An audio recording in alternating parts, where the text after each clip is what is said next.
구리, 그 다음에 가스, 유가, 그 다음 밀 가격, 가스가 8%, 뭐, 그 다음에 유가가 7.5%. 네. 거의 5% 이상씩 다 올랐어요.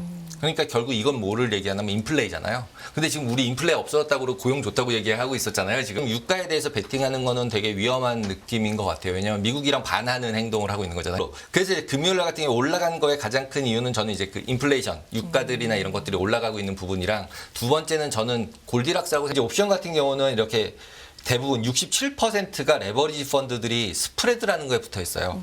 그래서 스프레드가 뭐냐면 하나 매수 하나 매도 하는 걸 동시에 하는 거.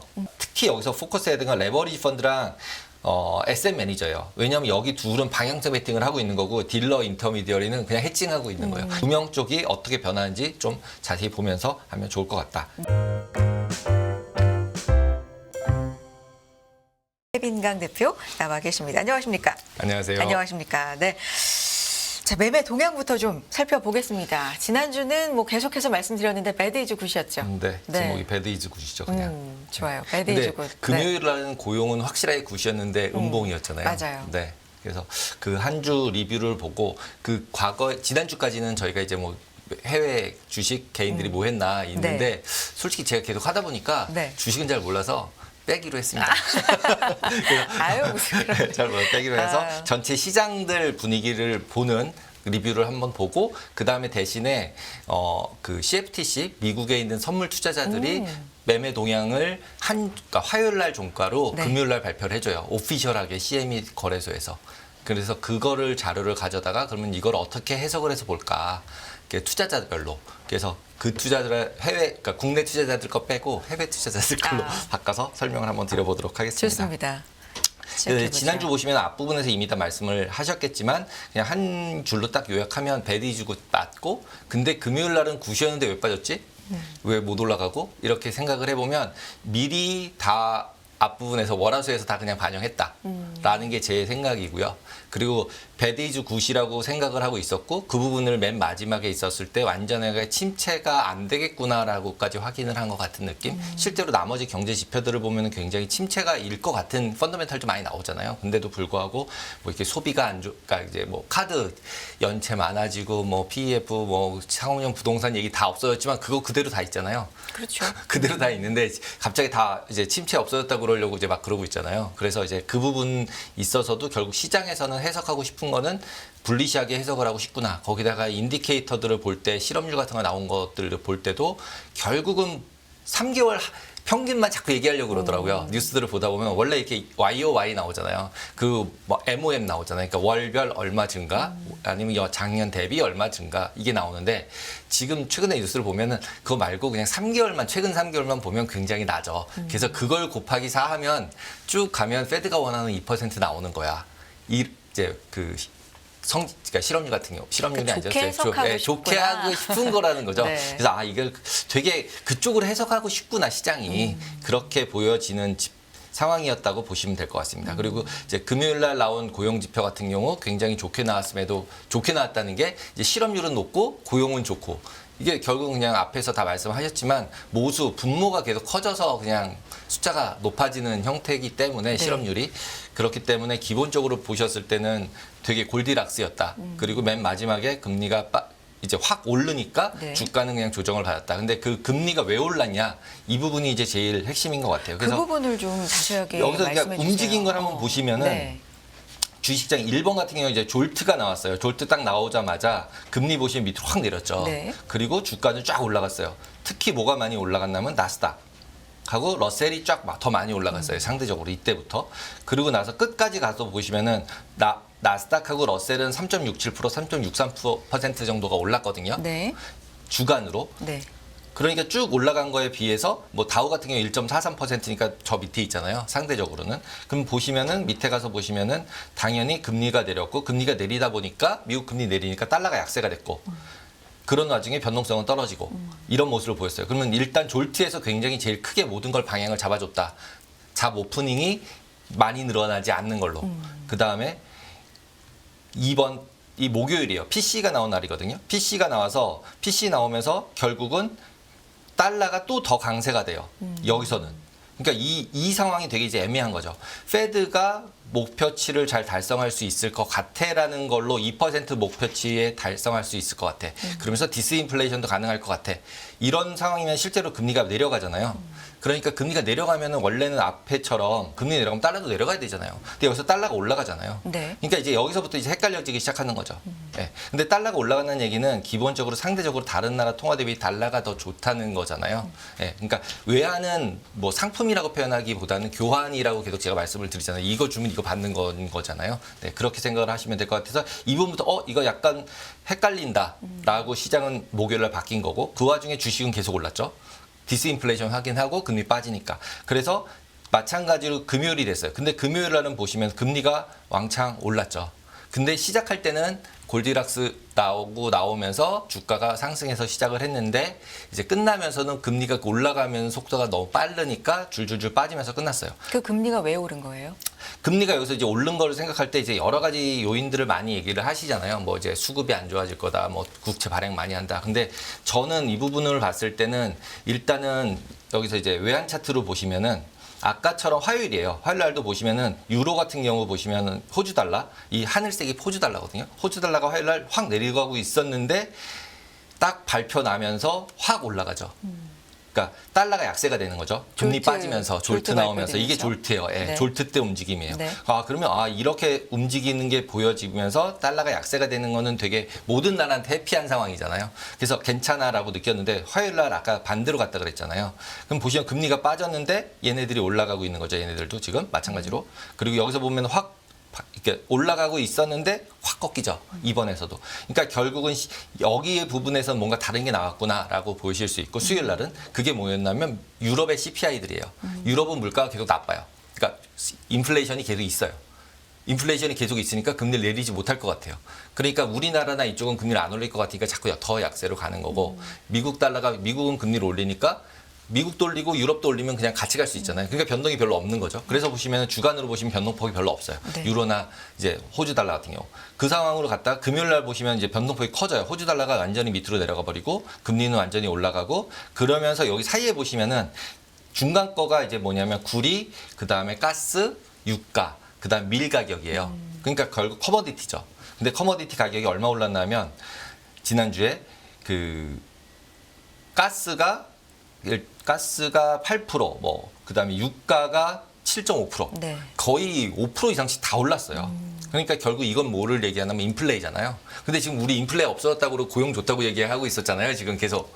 근데 결국 원자재하고 임금이었는데 임금은 어느 정도 해결이 되는 거고 원자재 값은 계속 올라가고 있고. 근데 그중에 특히 유가 가스들 구리들 올라가는 건 부담스럽고 이게 원래는 또 중국이 나쁘다고 얘기하면서 지금 이제 커머디티 괜찮아 건데. 이렇게 얘기했는데 아니네요. 네. 뭐 이렇게 올라가고 있는 거잖아요. 그러니까 이쪽은 감산이나 이런 쪽의 이슈 힘이 지금 좀 더 센 큰 거죠. 건가요? 근데 유가는? 이제 뭐 미국에서 계속 유가 못 올라가게 하려고 또 베네수엘라랑 또 뭐 협의하고 뭐 이러고 있잖아요. 원래 이란이랑도 원래 안 친하고 베네수엘라랑도 안 친했는데 이제 걔네들이랑 또 친하게 지내면서 기름 퍼라 뭐 이러고 있는 거니까 결국은 사우디 기름값 올라가는 건 싫은 거죠, 미국은.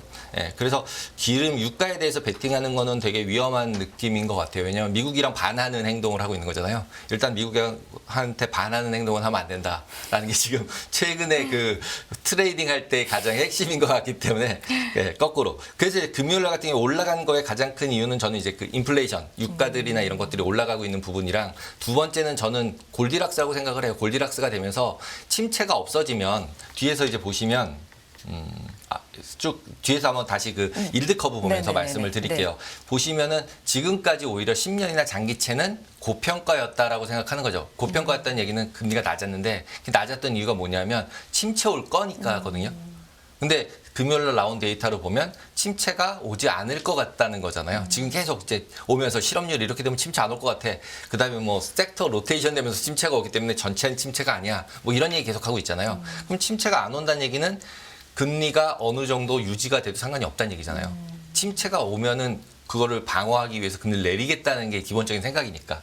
그쪽이 더 저는 컸다고 생각을 해요. 뭐 일일 일비하면서 이렇게 누가 얘기하고 막 움직이지만 결국 전체 그림은 특히 채권이나 외환은 그래도 좀 뭐 왔다 갔다 하지만 채권 쪽은 굉장히 큰 이제 투자자들이 하는 거잖아요. 솔직히 개인이 요즘 많이 들었지 뭐 채권 투자 누가 언제 했나요? 별로 안 했잖아요. 근데 변동 뭐 수익도 별로 없고 그러니까. 근데 이제 장기채들을 하고 레버리지 ETF들 나오면서 많이 하기 시작을 하게 된 거죠, 이제. 거기다 이제 금리 쪽은 방향이 좀 보이는 것 같으니까 여기서 더 이상 올라가지 않으면 깨지진 않겠네. 그럼 아래는 막혀 있고 위로는 열려 있네. 금리만 내려가면. 그러니까 이제 채권적으로 많이 이제 전환되고 있는 상황이다라고 보시면 될 것 같아요. 10년물은 4.3을 계속해서 좀 불안하게 열어둬야 되는 겁니까? 될 것 같은데요, 저는. 예. 그러니까 좀 이따 그 금리 쪽은 이제, 좋습니다. 보시면서 얘기를 하고 네. 일단은 애플 같은 경우가 이제 그거였죠. 제일 잘 올라갔어요. 6.8%.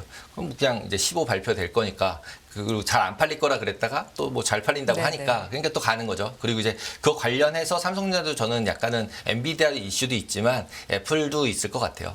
예. 어쨌든 매출이 늘어나는 거니까요. 그래서 그런 부분에서 반영이 좀 되지 않았을까라는 생각이 들고 그냥 개인적으로 주식 잘 못하지만 왜 그러세요? 그 상황에서 이제 삼성전자를 개인들은 또 많이 팔았잖아요. 네. 그러니까 역시 기다리다가 조금만 오르면 파는구나.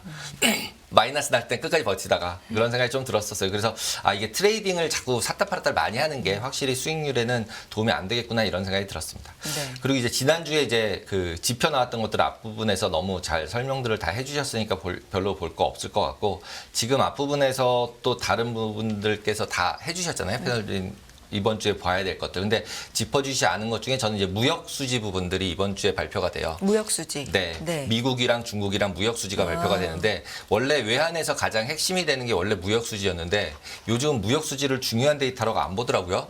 근데 그래도 저는 무역 수지는 어느 정도 봐야 되지 않을까. 왜냐면 미중 갈등인 거니까 미국에서 중국으로 수입하고 수출하는 양들이 얼마나 더 차이가 나지나라는 거를 좀 봐주면 더 좋지 않을까라고 생각이 듭니다. 포인트가 뭐예요, 그러면? 미국하고 중국하고 미국에서 무역 수지가 실제로 나올 때? 중국에서 네. 적자가 계속 이제 그러니까 미국은 원래 적자고 무역 적자국인데 그 적자 폭이 계속 줄어들고 있어요.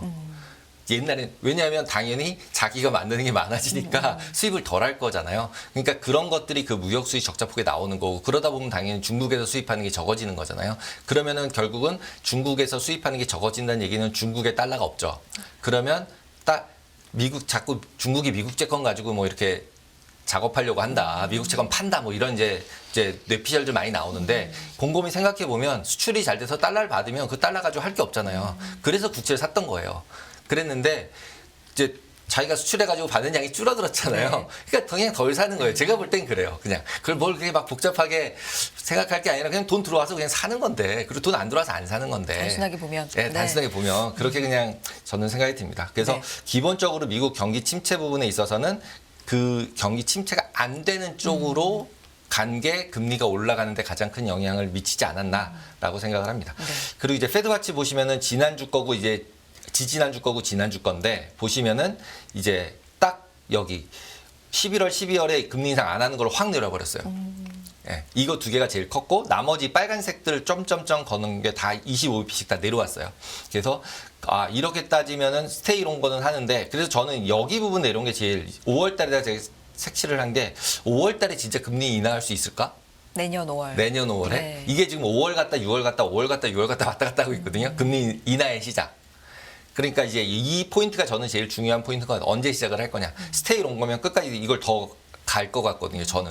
예, 안 내리고 최대한 안 내리고 버티다가 뭔가 데이터가 나와서 좀 안 좋아지는 느낌이 있을 때 살살 내리지 미리 내가 내려주면서 할 것 같지 않거든요. 9월에 중요한 일정 중에 이제 FOMC를 빼놓을 수가 없는데 네. 이번 FOMC 점도표를 찍잖아요. 네. 그러면 이때부터 해서 인하 시점에 대한 얘기도 조금 더 나오겠죠. 활발하게 네, 나오겠죠. 나올 수가 있겠네요. 네. 그래서- 근데 그 즈음에서 우리는 또 좀 장기 추석 연휴에 연휴로 좀 또 들어가게 쉬어야죠. 하니까 뭐 앞서서 뒤서서 좀 반영이 한꺼번에 많이 될 가능성도 근데 있지 저 않을까. 요즘 봐서는 네. 반영을 너무 잘 시켜놓고 있는 것 같아요. 작년에 페드한테 너무 덤비다가 다 터졌잖아요. 페드가 이겼잖아요. 그러니까 이제는 한번 졌으니까 조금 이제 페드 말을 들어줘야 되지 않을까라고 하면서 지금도 결국은 이제 발언 나오는 거 보면 대부분은 매파잖아요. 네. 예, 그래서 어느 정도는 스테이 롱거를 그냥 믿어주고 가는 게 낫지 않을까라는 생각이 듭니다. 네. 그래서 저는 약간은 좀 더 스테이 롱거 하는 쪽이 더 좋아 보입니다. 스테이 롱거. 네, 그리고 일드 커브 조금 아까 말씀드린 건데 이제 일드 커브가 이제 빨간색이 지난주고 파란색이 지지난주예요. 네. 보시면 제가 계속 말씀드리는 게 10년짜리만 밑에 있고 20년짜리, 30년짜리 위에 있다고 말씀을 드리잖아요. 원래 일드 커브라는 거는 이렇게 생겨 있었잖아요. 원래는. 그런데 지금 단기금리가 올라오면서 이렇게 거꾸로 뒤집힌 거고, 근데 거꾸로 뒤집힌 거의 이유는 침체라는 거거든요. 왜냐하면 인플레이션이 좋아서 단기금리 올렸어. 근데 뒤에 거는 이렇게 금리 올리면 침체야. 이러고 여기 계속 아래 있었던 건데, 그러면 이제 더 이상 인플레이션은 없죠. 그럼 이 앞에 있는 5.6하고 4.0이거든요. 맨 끝이 지금 2024년도 12월이 4.25예요. 아까 점도표가 아니라 확률 나온 걸로 보시면. 그러면 모양이 여기면은 이 빨간 선 위에 있는 빨간 선들이 여기 밑에까지 내려와야 돼요. 네. 항상 이제 뒤에 걸 생각하는 거니까. 그럼 나중에 어떻게 될래? 그럼 이 빨간 선이 이렇게 밑으로 내려왔으면 여기가 이렇게 평평해져 있을까? 아니면은 얘가 뒤로 올라가서 이렇게 옛날처럼 이렇게 된 커브로 바뀌어 있을까? 그렇게 생각을 해보면 여기 10년 이렇게 얘가 여기까지 내려왔는데도 이렇게 일드 커브가 반대로 내려가 있을 상황 같진 않은 거죠. 그러면 결국은 얘가 내려가는 폭은 크지만 얘가 더 이상 얘 내려가는 것만큼 얘가 내려갈 룸이 있냐는 거죠. 없어 보이잖아요. 딱 네. 봤을 때. 그리고 여기 10년짜리면 되게 아래에 있잖아요. 그러니까 10년짜리는 당연히 올라가야 되는 거죠. 상대적으로 보면. 아직도 4.3, 4.3 얘기하고 있지만 여기서부터 여기까지 내려와도 4.25예요. 그러면 얘가 여기서 얼마나 가만히 있어도 된다는 거예요. 제가 생각했을 때. 가만히 있어도 모양이 이렇게 평평한 모양의 커브 상태가 되기 때문에 실제로 여기 있는 걸로 금리가 굉장히 내려갈 거라고 베팅하기에는 되게 부담스럽지 않을까라고 저는 생각을 합니다. 그래서 왔다 갔다 한다. 그다음에 지금 버펫도 결국은 여기 걸 산 거거든요. 6개월짜리 앞에 걸 샀잖아요. 채권을. 짧은 단기를. 거. 단기를. 그러니까요. 여기까지가 6개월이에요. 그러니까 버핏이 채권을 샀다라는 것만 얘기를 하지 네. 단기를 샀다라는 단기를 산 거는 거예요. 좀, 그냥 네. 현금이 있는 거예요. 그냥 잠깐 파킹. 예. 그렇기 때문에 그리고 단기 채권들은 그냥 팔면 현금이에요. 어차피 이자 이제 업로드돼서 들어온 거를 그냥 파는 거거든요. 그렇기 때문에 그런 식으로 보시는 게 더 낫지 않을까. 그리고 이 뒷부분이 올라오는 거는 이제 침체 우려가 없어지기 때문에 올라오는 거라고 저는 생각을 합니다. 네. 그래서 장당의 금리 차도 다시 벌어지다가 이제 지난주에 조금 줄어드는 모습을 보여지는데 일단은 단기 금리를 계속 내리지 못하면 아까 여기서 보시다시피 얘가 내려오지 못하면 얘가 끝까지 버텨주면 장당의 금리 차는 해결이 안 되거든요. 그럼 마이너스로 계속 갈 건데 그러면 그 마이너스가 어느 정도 해소가 되는 쪽으로 생각을 해보면 언젠간 되겠죠. 그죠? 시간의 문제일 뿐이지. 근데 과거에 보면 장당의 금리 차가 해소가 될 때 오히려 침체가 왔었던 경우가 많았었거든요. 마이너스가 될 때 침체가 오는 게 아니라 마이너스가 있고 나서 과거에 이제 이 얘기 많이 할 때 보면 1년 뒤, 뭐 6개월 뒤, 1년 6개월 뒤에 침체가 왔다. 그러니까 역전이 딱 일어나고 나서의 기간이 있잖아요. 그게 이제 1년일 때도 있었고 6개월 때도 있었고 1년 반일 때도 있었고 근데 이제 지금 한 1년 좀 넘어갔으니까 이제 지금 이제 고민을 해보는 거죠. 이제 그러면 6개월 남았나 뭐 이런 생각들을 하고 있을 것 같아요. 근데 경제 데이터나 이런 거 나오는 걸 보면 침체가 아닐 것 같은 거죠. 그러니까 그럼 침체가 없이 이걸 지나간 적이 없는데 뭐 이러면서 이제 고민을 하는 거죠. 근데 항상 이제 드는 생각은 비슷하지만 항상 달랐다라는 게 이제 저는 이제 드리는 말씀입니다. 안 올 수도 안 온다기보다는 약하게 와서 그냥 스무스하게 넘어가는 거죠. 그리고 점 이렇게 씩 하고 천 하나 거주고 오면 되잖아요. 근데 지금 이제 고용이 좋으니까 일단은 네, 그렇게 보시면 될 것 같아요. 어차피 그리고 침체라는 것도 뒤이어서 지나고 나서 평가를 네, 하는 평가를 거니까. 하는 거니까. 그리고 어차피 우린 주식을 하는 입장에서는 미래만 보지 뭐 지난 거 해석하는 거는 나중 얘기잖아요. 네, 그렇게 보시면 될 것 같습니다. 네. 그리고 이제 커미트먼트 오브 트레이더스라고 그래서 이 트레이딩 하는 사람들, 인베스터가 아니죠. 일단 네. 제목이. 그죠? 그래서 이거 CME에서 나오는 제목 그대로 가져와 봤고요. 그래서 CFTC에서 나오는 미결작정을 가지고 이제 그 자료가 이렇게 나와요. 누가 롱이고 누가 숏, 그러니까 누가 매수고 누가 매도고 그다음에 참여자가 딜러 이렇게 나눠져 있거든요. 그래서 여기 보고서 자체에서도 정확하게 셀 사이드 바이 사이드로 나눠요. 그래서 네. 딜러, 인터미디어리. 그래서 여기 속한 사람들은 대형 은행하고 딜러들이 속해요. 그다음에 바이 사이드로 나눈 게 에셋 매니저. 그다음에 레버리지 펀드, 어더 레포터블. 그러니까 사이즈가 크기 때문에 너네들은 나한테 꼭 리포트해라고 해서 모으는 거. CFTC. 우리나라 따르면 이제 거래소, 그러니까 선물협회? 선물거래소, 선물협회 같은 데요. 금감원에서 선물 관리하는데. 그래서 난 레포터블. 얘는 이제 레포팅까지 안 해도 되는 소액들. 이렇게 5개로 나눠져 있어요. 그 5개로 나눈 거에 포지션들을 쭉 이렇게 더해서 롱숏. 그러니까 매수 매도가 선물이니까 매수한 사람이 있으면 매도한 사람이 무조건 있어야 되잖아요. 그래서 우리가 맨날 생각할 때 선물 그럼 매수가 뭐 외국인이 매수가 그럼 누가 샀으면 누가 팔아야 해요. 선물을 무조건. 이게 제로섬이잖아요. 둘이 계약하는 거니까. 그러니까 산 사람이 있으면 판 사람이 있다. 그래서 주요하게 보는 거는 산 거하고 판 거하고 네팅 포지션을 주로 봐야 된다라는 거였고 대부분 그걸 얘기하고 계세요. 그래서 순매도냐? 네, 순매도냐, 순매수냐. 순매수냐. 네.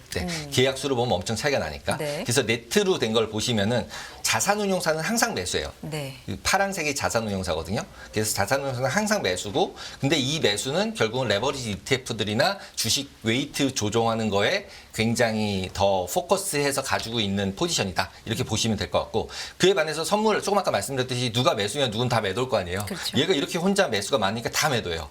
전원이. 그죠? 근데 주 매도원이 누구였나 하면 이제 CTA였죠. 이제 3월 달부터 5월까지 매도가 엄청 많았죠. 그러면서 이제 5월 말쯤 해서 뭐 숏 커버링이 있었다 이런 얘기할 때 보시면 여기서 쭉 올라갔죠. 녹색이. 그래서 줄어들었죠. 매도가. 그 와중에 매도가 줄어드는 와중에 그럼 누가 늘려요? 누가 늘렸어? 그러고 봤더니 빨간색. 빨간색은 누구냐 하면 이제 증권사 은행들. 누가 팔아야 되잖아요. 팔았을 거 아니에요. 근데 여기서 말씀드리고 싶은 것 중에 하나는 증권사 인터미디어리 저 빨간색은 무조건 중립이라고 보셔야 돼요. 이걸 팔았으면 주식은 샀어요. 네. 주식은 사고 선물은 파는 거죠. 예, 이런 식의 매매를 하기 때문에 이 포지션들을 가지고 지금 최근 일주일 단위로만 보면은 갑자기 급변동 여기처럼 이렇게 급변동하는 시기들에서는 포인트를 좀 잡을 수 있지 않을까? 전체 트렌드에서 투자라는 입장에서도 이제 딱 트리거되는 포인트를 잡는 게 중요하니까 네. 그래서 그런 걸 보실 수 있을 것 같아요. 그래서 이거 숫자로 나타낸 부분이고요. 보시면은 네트로 보시면은 뭐 혼자 매수 75만 5천인데 엄청 큰 노셔널이에요. 그래서 SMN이죠. 네. SMN이죠. 그러니까 ETF 하는 사람들이 많이 하고 있다라고 보시면 될 것 같아요. 그리고 나머지는 대부분 다 매도라고 보시면 될 것 같습니다. 그리고 이런 이제 레버리지 펀드들은 대부분 선물 가지고 레버리지 걸어서 이제 시스템 트레이딩 하는 사람이 제일 많고 옵션도 거래를 많이 하는 것 같아요. 그래서 옵션 쪽도 보시면은 이제 딜러 포지션은 지금 위로 많이 올라서 매수가 많고요. 옵션이 매수가 한 사람들이 많다는 거죠. 그 다음에 이제 밑에 가서 보시면은 매도한 거는 CTA들. 근데 과거의 CTA들도 이렇게 매수한 적이 많았어요. 언제까지? 5월 말까지. 그때부터 다 매도로 돌았거든요. 근데 이때가 어떻게 생각하면 약간은 이제 변동성이 떨어지는 시기였다. 이렇게 보시면 될 것 같아요. 그리고 이제 이 보라색은 이제 어더 레포터블인데 이건 패밀리 오피스 회사 뭐 기관들 레포팅 아까 해야 되는 큰 기관들이라고 말씀드렸잖아요. 회사들. 이렇게 해서 얘네들이 어떻게 크게 움직이는지 포지션들이 옆으로 이렇게 쭉 옆으로 갈 때는 아무 별 볼 필요 없이 뭐 크게 이슈할 건 없지만 이렇게 갑자기 급등을 하거나 급증을 하거나 급감을 했을 때는 뭔가 바뀌는 게 있고 전체적으로 포트폴리오 리밸런싱이 있나 보다. 그러면 이때부터는 내가 주식을 매매할 때 조금 포지션을 줄이자 또는 늘리자라는 의사결정을 할 때 조금 도움이 되지 않을까라고 생각이 들어서 매주 보는 자료로 한번 이걸 이제 업데이트해 보려고 합니다. 네. 그리고 보시면 이제 옵션 같은 경우는 이렇게 대부분 67%가 레버리지 펀드들이 스프레드라는 거에 붙어 있어요. 그래서 스프레드가 뭐냐면 하나 매수 하나 매도 하는 걸 동시에 하는 거. 그러니까 아까 선물에서도 있었는데 그 비중이 크지 않나요? 옵션은 굉장히 많아요. 그 얘기는 뭐냐면 옵션은 매도만 하거나 매수만 했을 때 너무 리스크가 크니까 하나 사고 하나 팔고 행사 가격이 다른 걸로 저런 거래를 하는 거고 방향성 베팅을 레버리지 펀드들은 주로 하고 있기 때문에 엄청 매수 매도를 동시에 하고 있구나. 라는 걸 알 수 있는 자료고 그 다음에 이걸 통해서 알 수 있는 게 결국은 누가 특히 여기서 포커스해야 되는 건 레버리지 펀드랑 SM 매니저예요. 왜냐하면 여기 둘은 방향성 베팅을 하고 있는 거고 딜러 인터미디어리는 그냥 해칭하고 있는 거예요. 얘네들한테 팔았든 아니면 장외 파생 상품으로 반대 누군가가 거래를 하면 그걸 해지해주는 모양이니까. 그래서 이 두 명 쪽이 어떻게 변하는지 좀 자세히 보면서 하면 좋을 것 같다. 네. 그래서 이제 나스닥도 똑같은 형태로 보시면은 현재 SM 매니저는 다 롱이고요. 그리고 숏 쪽에서 보시면은 레버리지 펀드들이 8월 말에 숏을 많이 줄였다라고 보실 수 있을 것 같습니다. 여기에서 개인 투자자가 얻을 수 있는 힌트가 있습니까? 뭐 어디를 따라가야 되겠다. 따라가야 네네. 되겠다라는 것보다는 제가 조금 아까 드린 네. 것처럼 급변한다. 포지션이 롱이 많았는데 갑자기 확 줄어든다. 그 타이밍에. 그러면은 뭔가 이벤트가 있는지를 한 번 더 확인하고 그러면 그 방향으로 가는 방향을 줄였겠구나라고 생각을 하고 나는 그러면 전체 주식 비중을 줄일 거냐 늘릴 거냐 하는데 참고를 한다는 거죠. 이걸 통해서 뭐 주식 선물 따라가서 왕창 사자 이런 걸로 가시면 안 되는 게 이런 게 100% 맞지 않아요. 네, 그렇게 보시면 될 것 같아요. 그리고 네. 이제 옵션 쪽으로 가서 보시면 이번 주 같은 경우 옵션 변동성이 너무 급락을 했어요. 근데 이제 이 8%, 9% 이렇거든요. S&P가 10% 이하예요. 내주 변동성이. 그러니까 이렇게까지 떨어지는 이유는 월요일 날 이제 휴일이다 보니까 특히 일주일짜리는 이것보다 높은 건데 낮게 좀 평가가 됐다라고 보시면 될 것 같고 이번 주 같은 경우는 그러다 보니까 이제 아래쪽들 같은 경우 이제 조금은 매수가 좀 있었지만 변동성이 너무 싸서 해지하는 것 같다. 그리고 지난주에 말씀드렸듯이 이렇게 미결작정이 확 큰 거는 행사 안 될 경우가 많더라라고 말씀드렸잖아요. 근데 딱 거기서 끝났어요. 네. 행사가 안 됐어요. 네, 그래서 옵션들은 이제 그런 식으로 이제 보통 주식 매매를 하시거나 이런 걸 하시면서 참고로 이런 레벨까지 갔으면은 내가 프로핏 테이킹을 좀 할지 주식 비중을 줄일지 이런 걸 할 때 참고 자료로 쓰시면 좋지 않을까라고 생각을 합니다. 나스닥 같은 경우는 뭐 14,000 이렇게 언저리에 지금 있는데 고점을 뚫기 위한 어떤 조건이랄까? 대표님이 보시기에 이런 부분이 좀 지금은 있습니까? 전체 흐름으로 테크니컬리 보시면은 지금 네. 시간이 없어 테크니컬 보시면은 이미 너무 15일선 뚫고 테크니컬리 너무 좋아졌어요. 그 이게 이렇게 모이잖아요. 쐐기형이라고 불려서 이렇게 모여서 위를 뚫고 올라갔어요. 지난주 화요일 날 졸트 때. 그래서 실제로는 테크니컬리는 굉장히 불리시한 쪽으로 바뀌어서 지금 제가 테크니컬 쓰는 자료에서는 상승 추세로 전환했다라고 적었는데 그래서 지금 여기서 조정을 거치면 조금 사야 되지 않을까. 근데 이제 볼륨이 애드되지 않아서 확신은 못하겠지만 그리고 변동성이 너무 낮아지면 이제 9.11 같은 사태가 났던 게 기억에 머리가 있어가지고 아까 9% 너무 낮거든요. 그래서 그런 부분들도 한번 생각해 보셔야 될 것 같습니다. 좋습니다. 짧게 내일은 어떤 얘기?